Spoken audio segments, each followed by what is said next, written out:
Po, mendoj që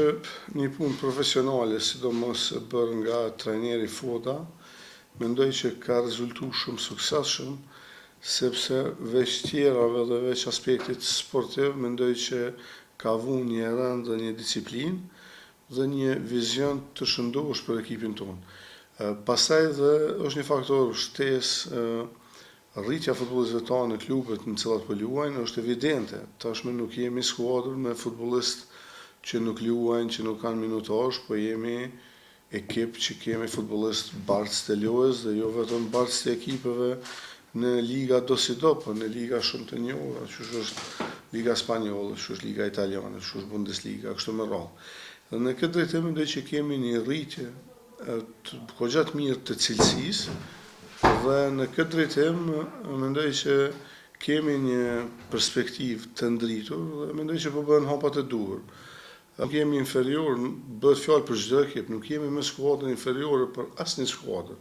sepse kemi futbollistë cilësor. Aq më pak për skuadrën slovake. Nuk është skuadra slovake një skuadër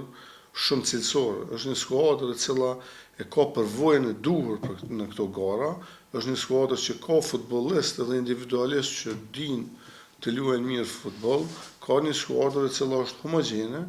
dhe veç kësaj luan edhe në terrenin vendas. Tash në aspektin sportiv, ky terreni vendas në këto ndeshje nuk është që luan një rol shumë vendimtar, megjithatë ka një rol, aq më tepër ka një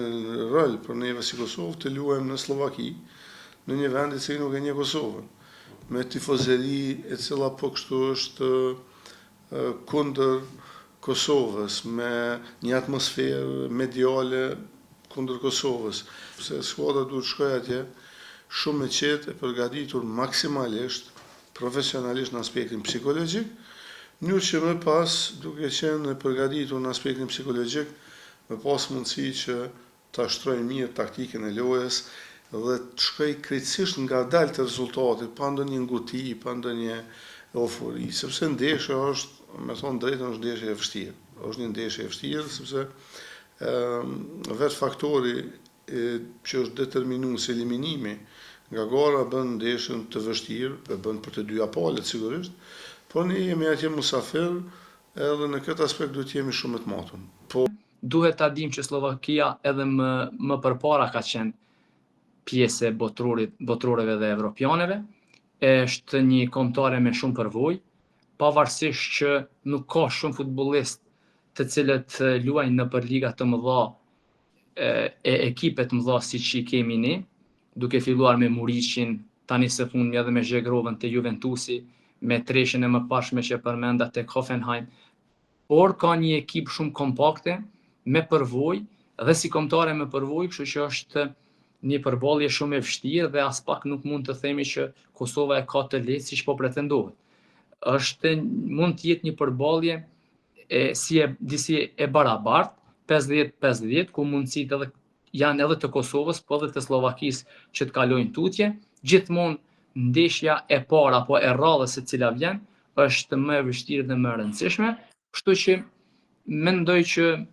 është një përballje shumë e vështirë, po dëshira e gjithë neve është që Kosova të kalojë këtë ndeshje e të pres në ndeshjen e dytë njërën prej kundërshtarëve të mundshëm siç është Turqia e Rumania. Unë mendoj që gjasat i kena shumë reale ndaj Slovakisë, pa e llogaritë se nuk mundna me llogaritë me Turqinë lojën pa e kry hapën e parë, pa e kalu Slovakinë. Po kjo është vetëm një ndeshje edhe kur vjen puna vetëm një ndeshje, atë këto ndeshje vetëm fitohen, nuk luhen. Unë e kam pa edhe Slovakinë që kur i ka qitë biletat në shitje, ka qitë edhe për Kosovën edhe për Turqinë. Me një farë mënyrë ata neve na kanë nënçmu, që është kjo një plus për neve, sepse ne kemi dëshmu shumë edhe në gjatë grupeve edhe gjatë fazës në ligën e kombeve Kosova që mundet me mposh çdo kundërshtar që i kanë përpara, sepse kemi futbollistë shumë të mirë në mesin tonë. Për fat mirë tonin edhe futbollistat që janë pjesë e Kosovës tash nëpër klubet e tyre janë të performuar shumë mirë. E kjo jep shpresë që me vazhdu kështu deri në mars që mi pas lojtar mas pare pa lëndime të shëndetshëm, edhe mi pas në formën e dur, unë besoj që Slovakinë e kalojmë.